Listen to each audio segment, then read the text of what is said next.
पुरी जिला कृष्णप्रसाद ब्लॉक अंतर्गत कृष्णप्रसाद गड़े प्राय 200 वर्षरू ऊर्ध्व हेब पारंपरिक चंदन यात्रा पर्व पारिकुद राजा साहेब श्री श्री संतोष चंद्र मानसी प्रत्यक्ष तत्वावधान एवं पांच मौजा परिचालना कमिटी सभापति श्रीजुक्त अशोक कुमार पंडा संपादक ईश्वर पलेई एवं समस्त कर्मकर्ता पूर्ण सहयोग प्रतिवर्ष भली चलित वर्ष मध्य बेस धूमधाम रे पालित हो जाइछि।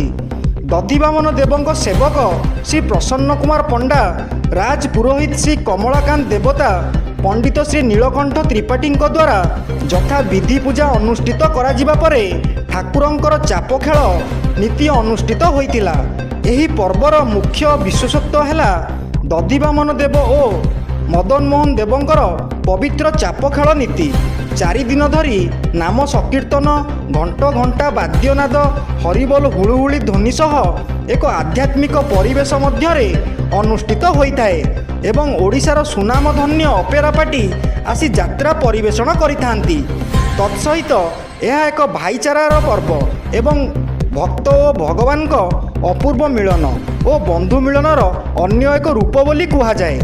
एथि सहित विशेष जनगहली को दृष्टि रखी शांति श्रृंखला रक्षा करने कृष्ण प्रसाद थानार आरक्षी निरीक्षक अधिकारी श्रीजुक्त विचित्रानंद प्रधान द्वारा पुलिस फोर्स मुतयन करा जाइछि।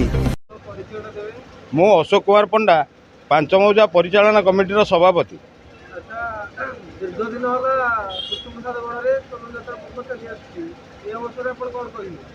ये गड़जात्रा आरंभ ये पारिकुद माटी रे ये पर्व आमर गोटे लोक पर्व हिसाब से चंदन यात्रा पालन कराई। आमर मदन मोहन एवं कृष्ण बलराम ये चापरे विजय करी आमको आमे धार्मिक व्यवस्था को सुदृढ़ करुचु।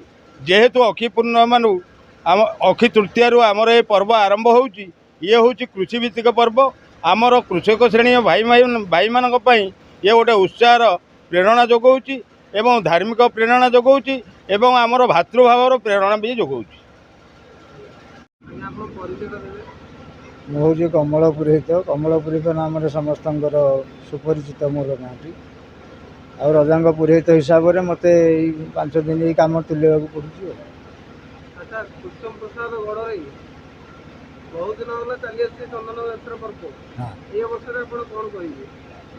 ये परंपरा जमी चली रही से भली चली रहू। ये 5 मौजा कमिटी से भगवान ये जो राधाकृष्ण आ कृष्ण बलराम ये जो आसुचंदी सेमानंकु सदाले सेमानंकु आशीर्वाद करिथांतु। एभली काम वंचित होगी रहू। आज की जमी चली परंपरा चली चलुची चली प्राय बोली कहले 200 वर्ष ऊर्ध्व सीना 200 वर्ष कम। मु 5 मौजार संपादक कहूँ यही अनुष्ठान 200 वर्ष ऊर्ध्व बर्तमान से अनुसार यही अनुष्ठान संपूर्ण भाव में आम सुचारित पालन करुचु।